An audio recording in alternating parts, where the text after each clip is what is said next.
ఎక్కండి ప్లీజ్.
ఇంత పొగరా?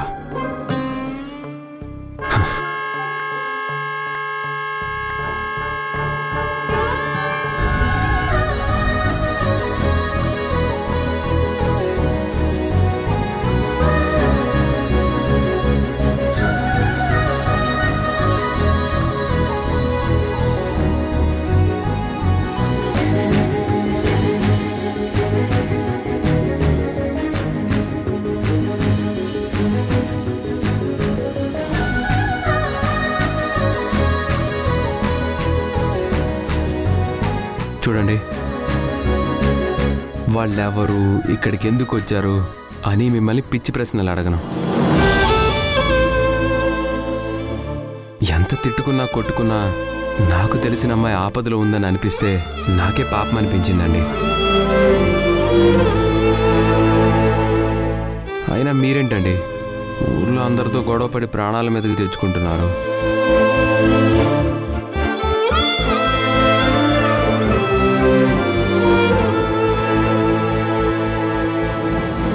సర్లే, మీరు తెలుసు కానీ మీ ఇంటి అడ్రస్ నాకు తెలీదు. అడ్రస్ చెప్తే దింపుతాను.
రాధగారు, మీతో ఒక 2 నిమిషాలు నేను మాట్లాడొచ్చా? Just 2 minutes.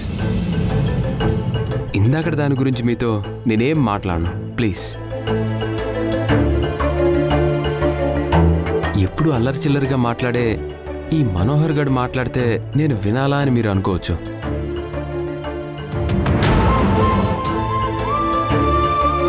బట్ చూడండి, లైఫ్ అన్నీ ఇస్తుంది, కష్టం కూడా. కానీ మనం తలుచుకుంటే లైఫ్ కూడా ఒకటి ఇవ్వగలం. అదే అద్భుతమైన లైఫ్. మీకు వచ్చిన కష్టాలకు కారణాలు తెలీదు, మీ కన్నీళ్ళకు కూడా కారణాలు తెలియవు. కానీ మీ బాధకి మాత్రం సొల్యూషన్ ఉంది అనిపిస్తుంది. అదే గాయత్రి ఇన్స్టిట్యూట్లో మనకిచ్చిన జాబ్.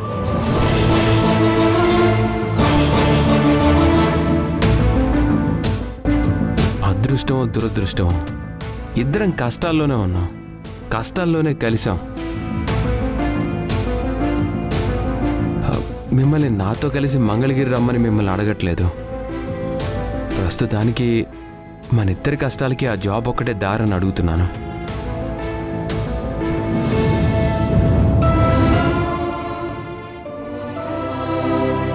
పోస్ట్ గ్రాడ్యుయేషన్ చేసిన నేను క్యాబ్ డ్రైవర్గా చేసుకోక తప్పటం లేదు. దరిద్రాన్ని బట్టలో, బాధని మొహంలో చూపించకూడదని అంటారు. నేను కూడా అదే ఫాలో అవుతున్నాను. చూడండి రాధగారు, మనకి రూపాయి కావాలంటే బొమ్మన్న రూపాయే కావాలనుకుంటే ఆ రూపాయి చెల్లదు. దాని వెనక బొలుసుంటేనే ఆ రూపాయి చెల్లుతుంది. అలాగే జీవితంలో కూడా సంతోషం మాత్రమే కావాలనుకుంటే అది జీవితం అవ్వదు. కష్టసుఖాల కలయికే జీవితం. అర్థం చేసుకోండి ప్లీజ్. ఇంకొక్కసారి ఆ జాబ్ గురించి ఆలోచించండి.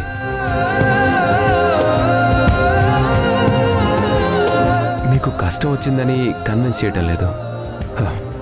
నాకు కూడా కష్టం వచ్చింది కాబట్టి మిమ్మల్ని అడగడానికి వచ్చా. ఏంటి కొత్తగా మాట్లాడుతున్నావు? ఏదో కొటేషన్ బుక్ లో కొటేషన్స్ అన్ని చెప్తున్నావు. కష్టంలో ఉంది కదా, కరిగిపోతుంది.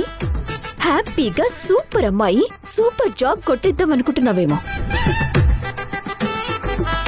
నిప్పులో ఇనుమైనా కరుగుతుంది కావచ్చు.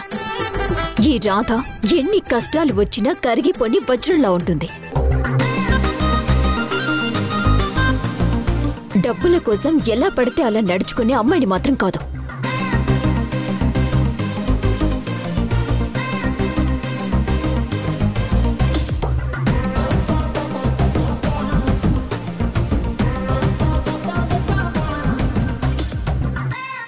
హలో క్యాబ్, లొకేషన్ షేర్ చేశాను. రే మనోహరు, ఎవరినిరా కాపాడావు నువ్వు?